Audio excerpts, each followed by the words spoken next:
امکانات دو ہیں، یا اللہ یا رسول۔ هو الذی ارسل رسولہ، وہی ہے جس نے بھیجا اپنے رسول کو، یا تو وہی ہے غالب کرنے والا یا رسول ہے غالب کرنے والا۔ دو امکانات کے سوا تیسرا امکان کوئی نہیں۔ اور ہو جو ہے لیظہرہ، اس کے تین امکانات ہیں۔ ایک ہے اللہ غالب کر دے اللہ کو، اللہ غالب ہوگا کیا مطلب؟ اللہ کی حکومت قائم ہو گئی، اللہ کا نظام قائم ہو گیا، اللہ کا قانون نافذ ہو گیا، بات تو وہی ہوئی۔ دوسرا رسول، تاکہ غالب کر دے رسول کو۔ رسول کے غلبے کا کیا مطلب ہے؟ رسول تو خود تو کوئی اپنی حکومت قائم کرنے کے لیے نہیں کھڑے ہوئے، تو اللہ کی حکومت قائم کرنے کے لیے کھڑے ہوئے۔ اور تیسرا ہے دین حق، تاکہ غالب کر دے اس دین حق کو۔ اب دیکھیے، دو کو تین سے ضرب دیجئے تو 6 امکانات یہاں پیدا ہو گئے، تاکہ اللہ غالب کر دے اپنے آپ کو، یعنی اپنی حکومت قائم کر دے، تاکہ اللہ غالب کر دے محمد کو پورے نظام پر، یعنی محمد کی شریعت نافذ ہو جائے پورے نظام زندگی میں، تاکہ اللہ غالب کر دے اپنے دین حق کو، دین حق قائم ہو جائے۔ کہ سوال یہ ہے کہ اگر اللہ ہے غالب کرنے والا، تو کیا انسانوں کے ذمے کوئی ذمہ داری نہیں ہے؟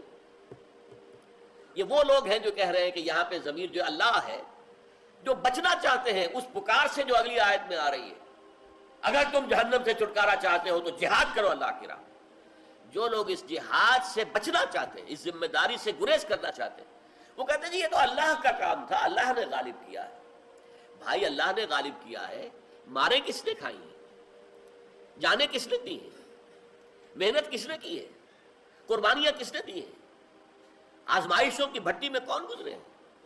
اللہ۔ اب ہم کہتے ہیں اللہ رازق ہے، لیکن اس کے یہ معنی تو نہیں کہ تم تو بیٹھے رہو اللہ تمہیں روٹی کھلا دے گا۔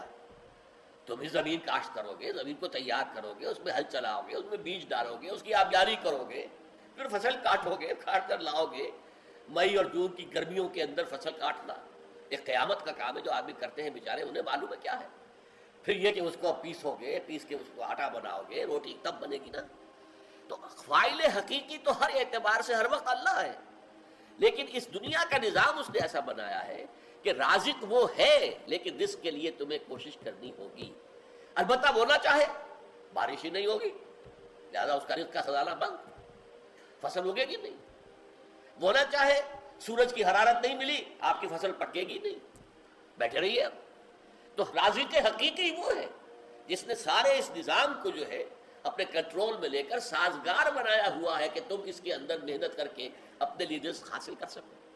اسی طرح دین کو غالب کرنے والا اللہ ہی ہے، لیکن اس کے لیے محنت اللہ کے رسول اور ان کے ساتھیوں کو کرنی پڑی ہے، اس کے لیے جانیں انہیں دینی پڑی۔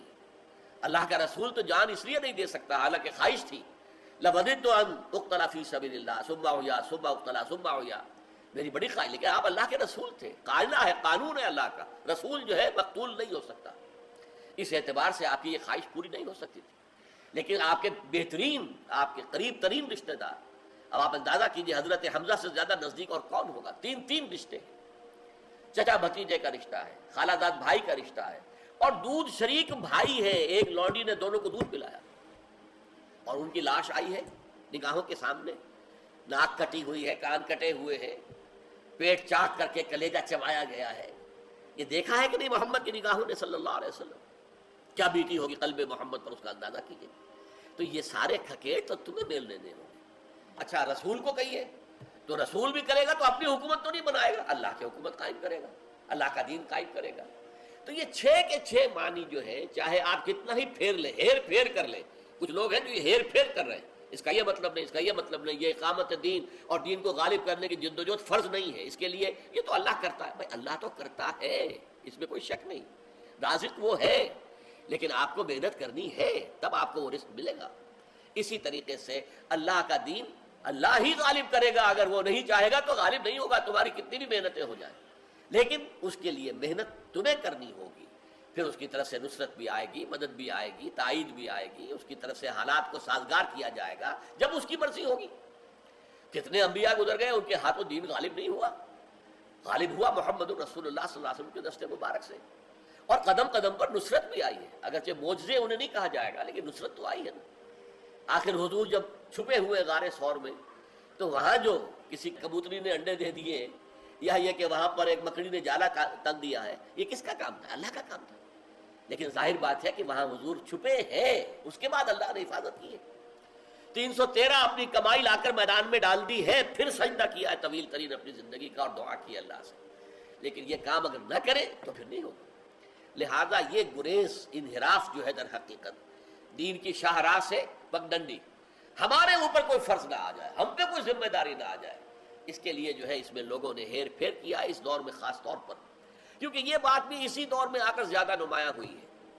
طویل عرصے تک ہم کولونیل رول کے تحت رہے، ہمیں تصور بھی نہیں ہو سکتا تھا کہ اللہ کی حکومت قائم ہو سکتی ہے، کیسے ہو سکتی ہے؟ انگریز تو ہمارے اوپر غالب ہے، انگریز کی طاقت ہے، یا کہیں اطالوی بیٹھے ہوئے، کہیں ولندیزی بیٹھے ہوئے، کہیں ہسپانوی بیٹھے ہوئے، کہیں فرانسیسی بیٹھے ہوئے۔ وہ تو جب اس کولونیل رول سے نجات ملنی شروع ہوئی ہے تب خیال آیا کہ ہاں بھائی اللہ کا دین جو ہے ہمارے پاس ہے، ایک نسخہ ہدایت ہے، نسخہ شفا ہے، نظام زندگی ہے، پورا قانون ہے، ضابطہ حیات ہے، اسے کچھ قائم کرے۔ تو جب دین کے قائم کرنے کا تصور پیدا ہوا تو جو کام چور لوگ ہیں، جو چاہتے ہیں کہ ہمیں نجات بھی مل جائے لیکن یہ بوجھ ہمارے کندھوں پر نہ آئے، وہ اب اس میں کہتے نہیں، یہ مطلب یہ نہیں ہے کہ اللہ کے رسول کا یہ فرض منصبی تھا، یہ تو اللہ نے کیا، فاعل حقیقی اللہ ہے، اس میں کوئی شک نہیں۔ وہ تو جو شیخ عبد القادر رحمۃ اللہ علیہ نے، انہوں نے جو بات کہی تھی اپنے بیٹے سے کہ اے بیٹے اچھی طرح جان لے، لا فاعل فی الحقیقت ولا مؤثر الا اللہ، حقیقت میں فاعل حقیقی، مؤثر حقیقی اللہ کے سوا کوئی نہیں۔ جو شخص یہ نہ مانے، پیاس پانی سے نہیں بجھتی، اللہ بجھاتا ہے، بھوک کھانے سے نہیں مٹتی، اللہ مٹاتا ہے، توانائی کھانے سے نہیں آتی، اللہ کے دینے سے آتی ہے، شفا دوا سے نہیں ہے، ہاں سنت ہے، دوا کرو، علاج کرو، معالجہ کرو، یہ ٹھیک ہے، لیکن آپ کو معلوم ہے کہ ہماری بڑی بوڑھی خواتین آج تک بھی ان کا یہ رنگ کہیں دیکھا ہوگا کہ بچے کو دوا پلا رہی ہیں چمچی سے، کہہ کیا رہی ہیں؟ اللہ شافی، اللہ کافی، اللہ ہے شفایت دینے والا، شفا دینے والا، اللہ کافی ہے۔ اس اللہ کو شفا دینے کے لیے اس دوا کی حاجت نہیں ہے، یہ تو سنت ہے کہ دوا کرو، علاج کرو، ہم کر رہے ہیں، لیکن ہمارا یقین اور اعتماد اس دوا پر نہیں ہے۔ شافی حقیقتاً اللہ ہے، اللہ شافی، اللہ کافی۔ اس طریقے سے دین کو غالب کرنے والا تو اللہ ہے، لیکن اس کے لیے جد و جہد، اس کے لیے محنت، اس کے لیے مشقت، یہ اللہ کے ماننے والوں کو اور اللہ کے رسول